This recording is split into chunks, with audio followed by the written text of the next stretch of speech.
The October morning in Columbus, Ohio still held traces of summer's warmth. Margaret Harris hurried down the hospital corridor, her footsteps echoing as she rushed toward her son's room. It had been nearly 2 months since 4-year-old Ethan was diagnosed with acute leukemia. "Good morning, Ethan," Margaret said as she entered the room, placing her palm on her son's forehead as he lay in bed. His fever seemed to have broken. When Ethan looked up at his mother's face, he gave her his usual friendly smile. "Mommy, isn't Daddy coming today?" "Daddy has an important meeting at work. He promised he'll definitely come this Saturday," Margaret answered, gently stroking her son's cheek. Margaret and Robert had been married for 6 years. They first met when Margaret was working as a librarian at the local library. Robert was a project manager at a construction company, overseeing the library's renovation. During the months of construction, seeing each other daily, the two naturally grew attracted to one another. Margaret was drawn to Robert's sincerity and strong sense of responsibility, and she accepted his proposal without hesitation. After their marriage, they purchased a small house in the Columbus suburbs and lived a peaceful life. When Ethan was born, Margaret left her librarian job to become a full-time homemaker, dedicating herself to caring for their son. On the surface, they were the ideal American family. They attended church on Sundays, maintained good relationships with their neighbors, and enjoyed camping by Lake Michigan every summer. However, everything began to change after Ethan's illness was discovered. The treatment costs were higher than expected, and Robert's income alone was making their finances tight. Margaret began looking for part-time work, but caring for her sick son made it difficult to work regularly. What puzzled her even more was Robert's recent behavior. Her husband, who had previously treasured family time above all else, increasingly went out on weekends citing work emergencies. He also began coming home late on weekdays more often, returning exhausted. "Mommy, when I played with Daddy before, it was really fun," Ethan suddenly spoke up. Margaret stopped what she was doing. "You played with Daddy? When was this?" When you went shopping. Daddy came and we played games together." A small doubt sprouted in Margaret's mind. She did remember a day last week when she'd been away from home for a long time grocery shopping. Robert was supposed to be at work then. But from Ethan's story, it seemed her husband had come to the hospital. Why hadn't he told her about it? "That's wonderful. Did Daddy say anything else?" Margaret asked as naturally as possible while holding her son's hand. "Yes, he said to get better soon so we can all play together as a family," Ethan answered innocently. Margaret smiled, but something nagged at her deep down. Recently, Robert hadn't been coming to the hospital as often as before. The burden of caregiving fell almost entirely on Margaret's shoulders. While she could understand that her husband was busy with work, she couldn't help feeling that his interest in their son's treatment was waning. Through the hospital room window, she could see other patients' families enjoying walks in the courtyard. As Margaret watched them, she prayed that such peaceful days would return to her family. However, in a corner of her heart, she couldn't shake the anxiety that something had fundamentally changed. In the evening, after reading to her son, Margaret left the hospital. As she searched for her car keys in the parking lot, her cell phone rang. It was Robert. "How was it? How's Ethan doing?" Her husband's voice carried fatigue. "He was relatively well today. He was worried about you though," Margaret answered as she got into her car. "I see. I might be able to come home early tomorrow. Let's have dinner together." "That would be wonderful." "It's been a while," relief mixed into Margaret's voice. After hanging up, Margaret drove home thinking. She was probably just being too anxious. It was natural for the stress of their son's illness to affect their marriage as well. When November arrived, Ohio's climate turned harsh all at once. Every morning, Margaret looked at the frost-covered windows and worried whether they could get through this winter. Ethan's treatment was progressing well, but there was still a long road ahead before he would be completely cured.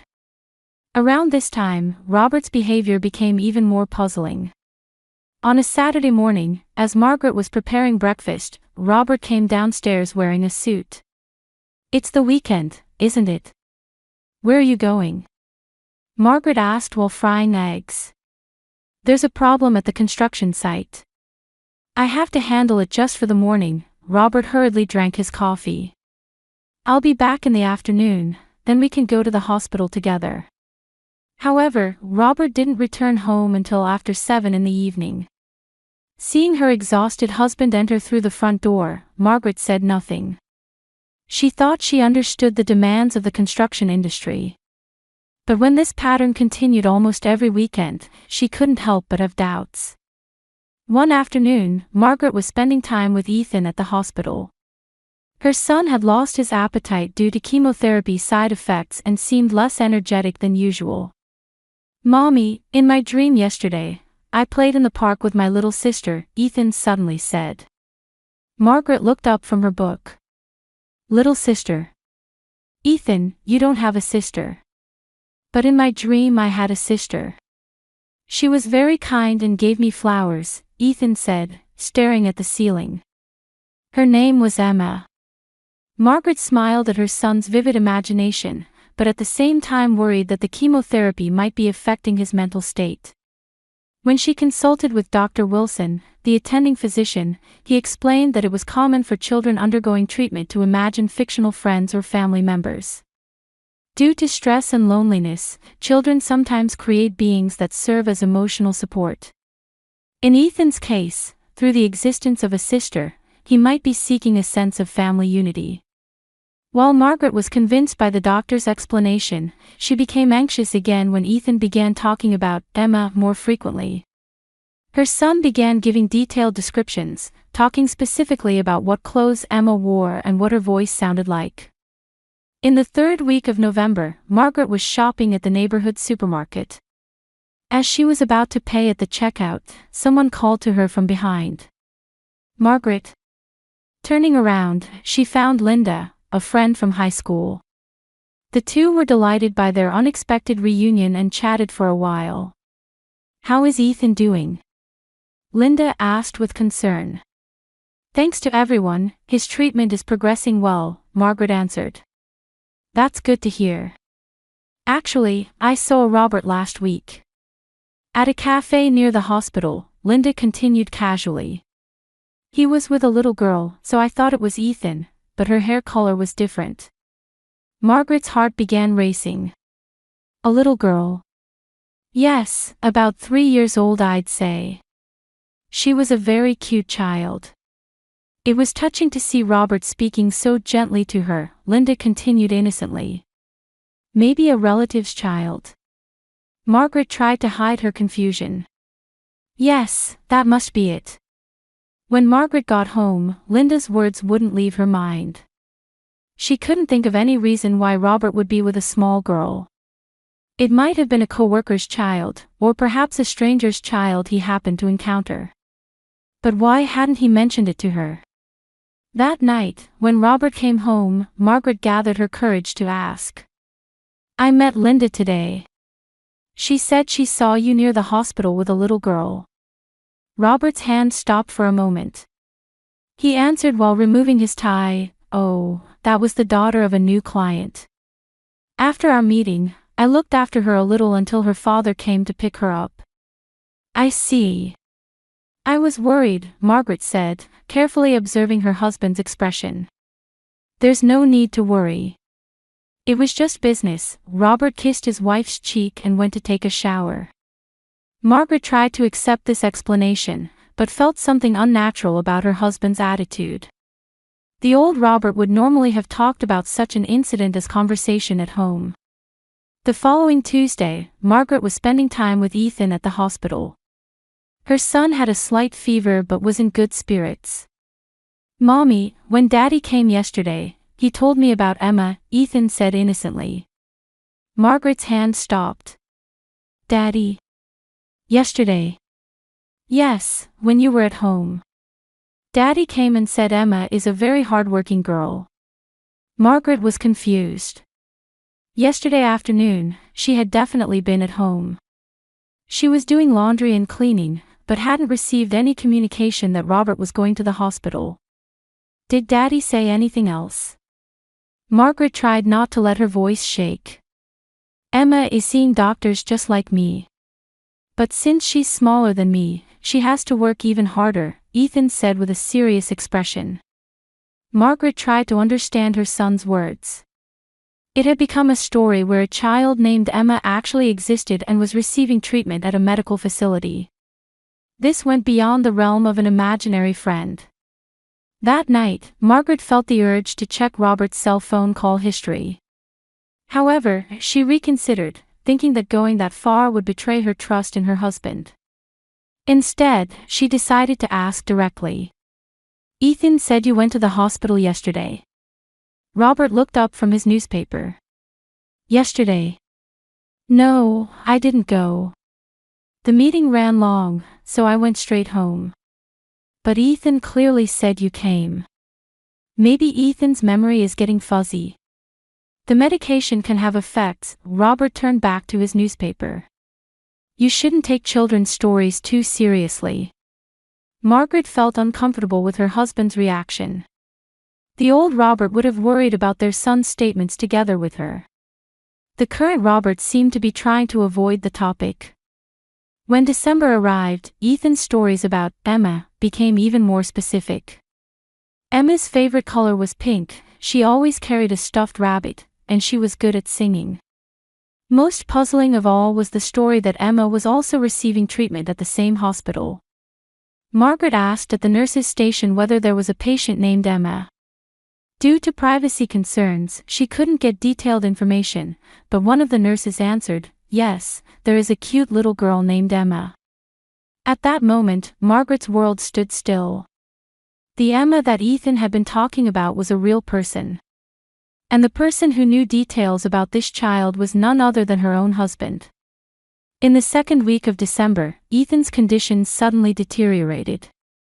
On Tuesday night, Margaret was awakened by an emergency call from the hospital. Her son's fever had risen to 102 degrees Fahrenheit, and his white blood cell count had dropped to dangerous levels. Margaret rushed to the hospital in a panic. She tried calling Robert, but his cell phone went to voicemail. Ethan was moved to the intensive care unit and slept with an oxygen mask. Seeing the countless tubes connected to his small body, Margaret couldn't hold back her tears. It's possible he's developed an infection, Dr. Wilson explained with a serious expression. Because his immune system is extremely compromised, the next 48 hours will be critical. Margaret placed a chair beside her son's bed and continued nursing him without sleep. Around 6 in the morning, Robert finally appeared. His hair was disheveled and he was wearing the same clothes from the previous day. Sorry, my phone battery died and I didn't notice, Robert said breathlessly. How is he? Margaret looked into her husband's eyes. Where were you? I called at 1 in the morning. I was pulling an all-nighter at the office. A big project deadline was approaching. Robert peered at his son's face. More importantly, how is Ethan's condition? Margaret relayed the doctor's explanation to her husband. However, deep down she was thinking about something else. Robert's clothes carried a faint scent of women's perfume. It was clearly different from what she used.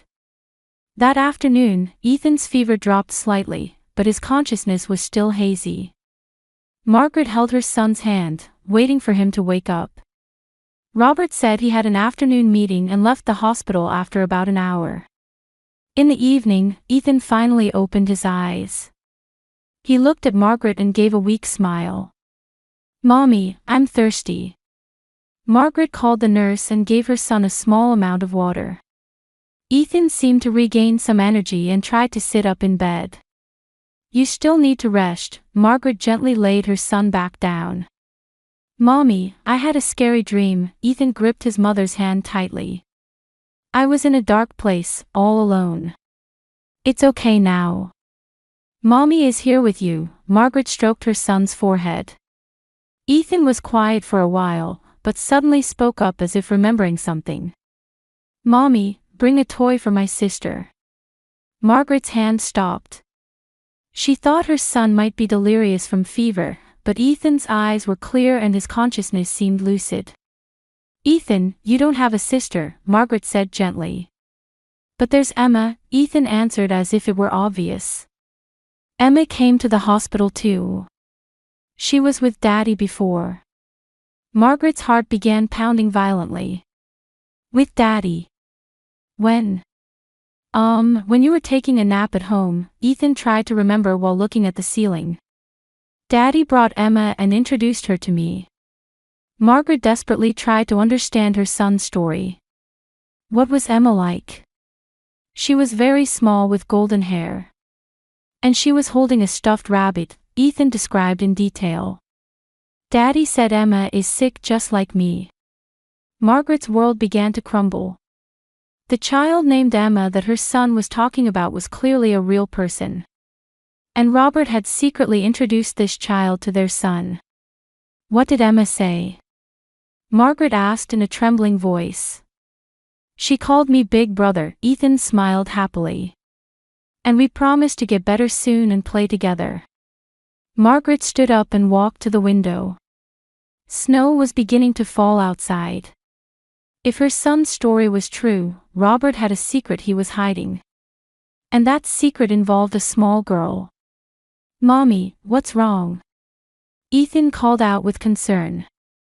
Margaret turned around and smiled at her son. "It's nothing. I'm just a little tired." "Mommy, please bring Emma a toy," Ethan said again. "Daddy said Emma doesn't have many toys and feels lonely." Margaret's chest ached at her son's pure kindness. Even though Ethan himself was fighting a serious illness, he was worried about another child. "I understand. I'll bring a toy next time," Margaret promised. That night, when Robert returned to the hospital, Margaret decided to talk with her husband while their son was sleeping. However, she felt she needed to gather more information before confronting him directly. "How is Ethan doing?" Robert asked quietly. "A little better. He wanted to talk with you," Margaret observed her husband's reaction. "I see. I'll come early tomorrow morning." Margaret hesitated, then decided to speak up. "Robert, have you ever told Ethan about other children?" Robert's expression tensed for a moment. "Other children? A girl named Emma. Ethan talks about her often." "Oh, that," Robert paused as if choosing his words. "I just told him about other patients I met at the hospital. It's good for children to encourage each other, isn't it?" Margaret wasn't satisfied with her husband's explanation. However, she decided it wasn't appropriate to pursue this further in front of their son. The next morning, Margaret asked about the patient named Emma at the nurse's station again. This time, she asked more specific questions. "Which ward is the little girl named Emma in?" "Emma is a patient in the cardiac unit," an elderly nurse answered. "She's a cute 3-year-old who comes for regular checkups." "The cardiac unit?" Margaret was surprised. "Yes, she has a congenital heart defect and is waiting for surgery. An adult man always accompanies her." Margaret's suspicions turned to certainty. A girl named Emma existed, and Robert was clearly taking care of this child. But why was he hiding this from her, and who was this child? When she returned to the room, Ethan was awake looking at a picture book in bed. When he saw his mother, he looked relieved. "Mommy, did you ask about Emma?" Margaret was torn about how to answer her son's innocent question. Her fear of learning the truth was complexly intertwined with her desire to protect her son. Margaret couldn't sleep all night. She tried to nap in Ethan's hospital room, but her son's story wouldn't leave her mind.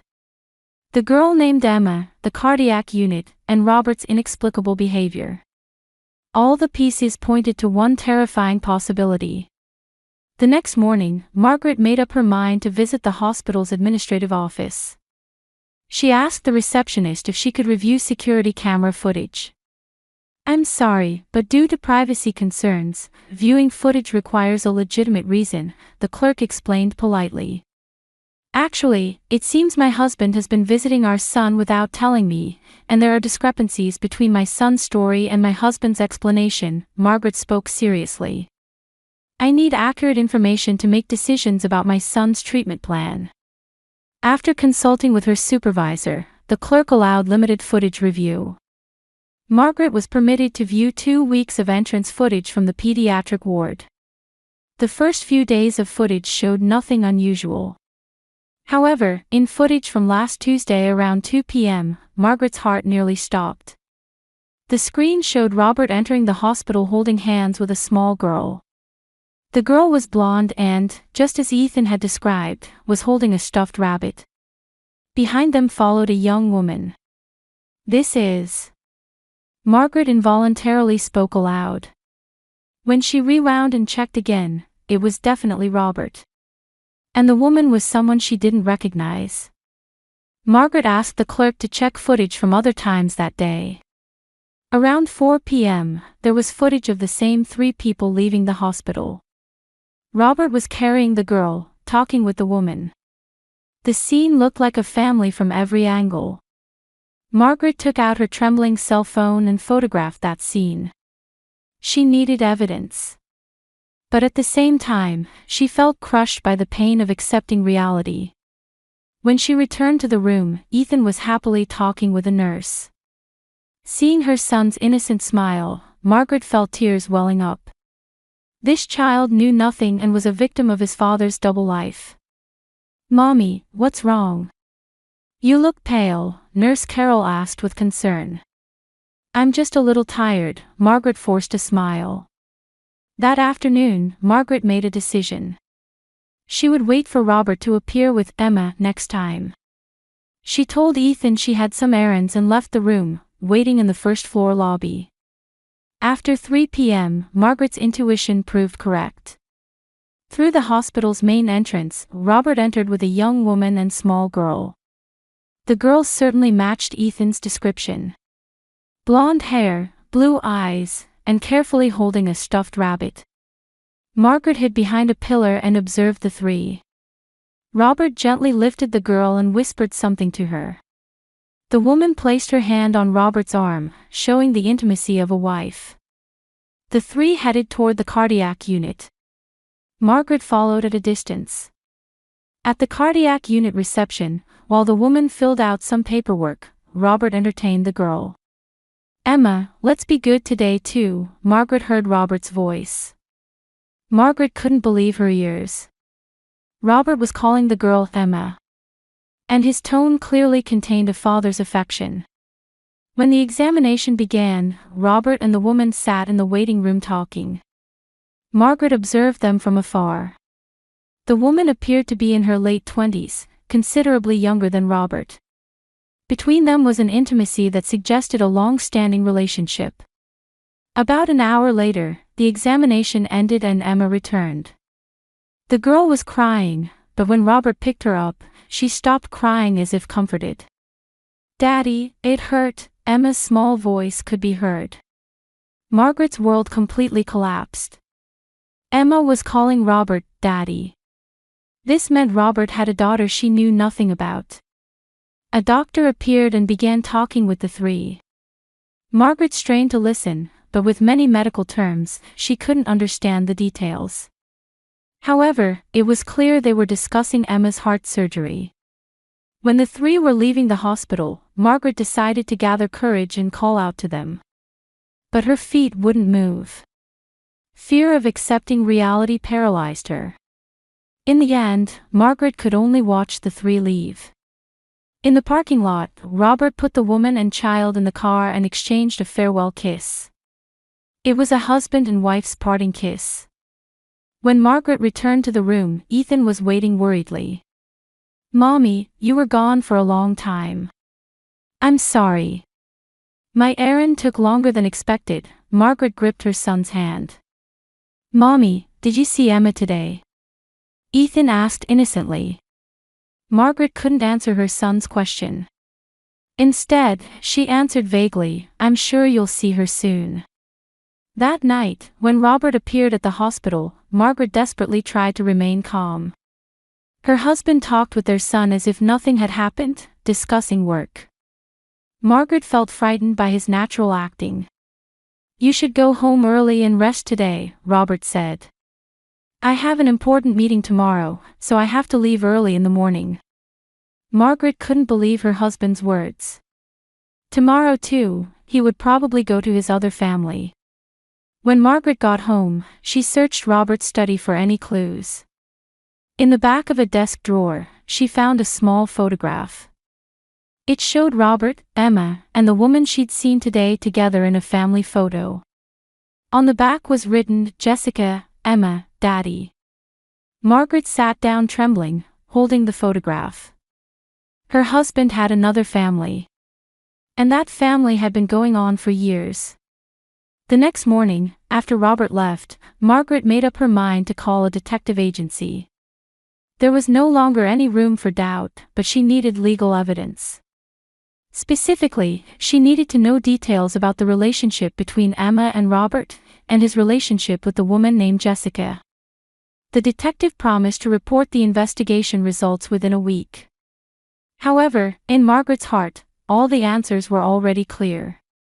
Robert was leading a double life, and Emma was his secret child.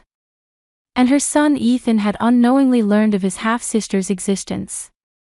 Most painful was that Emma was also suffering from a serious illness, and Robert had to pay for two children's treatment simultaneously.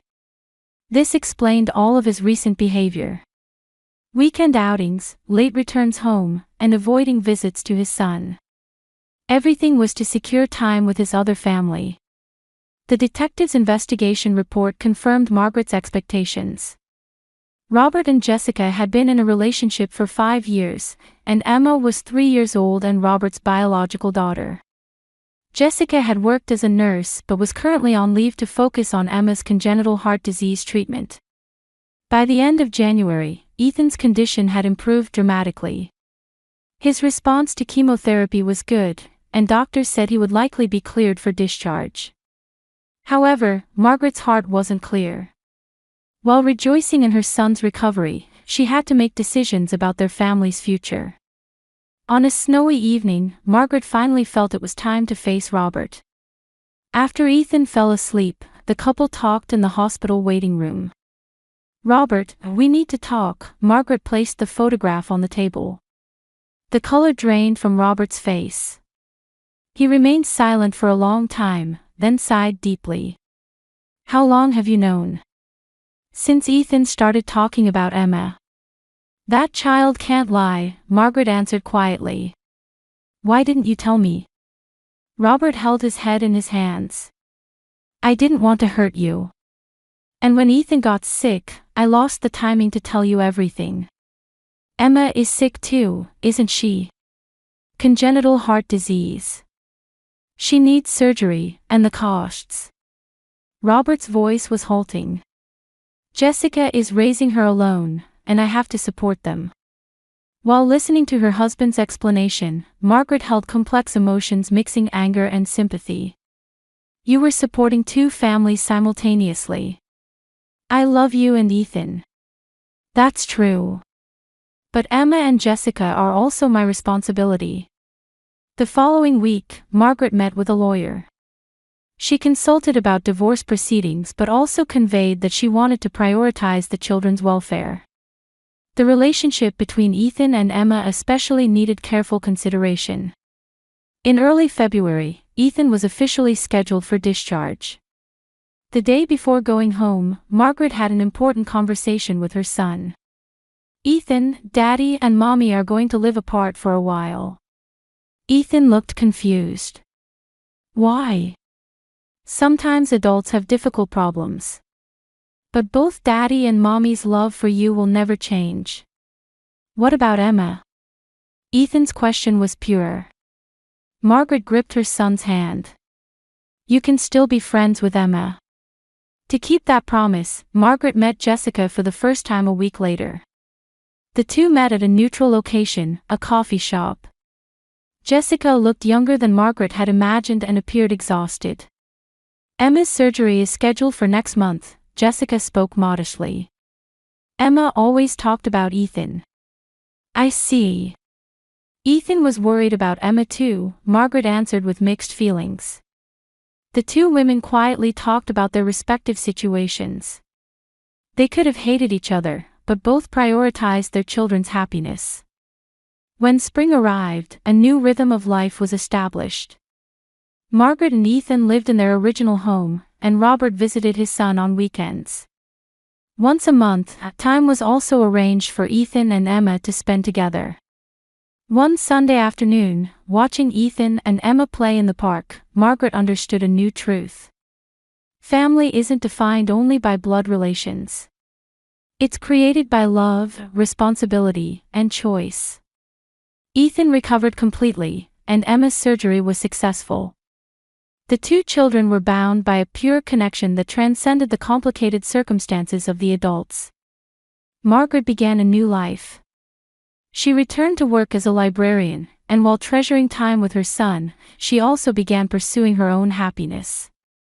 Her relationship with Robert was no longer that of husband and wife, but they chose to continue cooperating as parents of two children. The shape of their family had changed, but love was never lost. As each walked their new path, the children's smiles continued to be at the center of everything.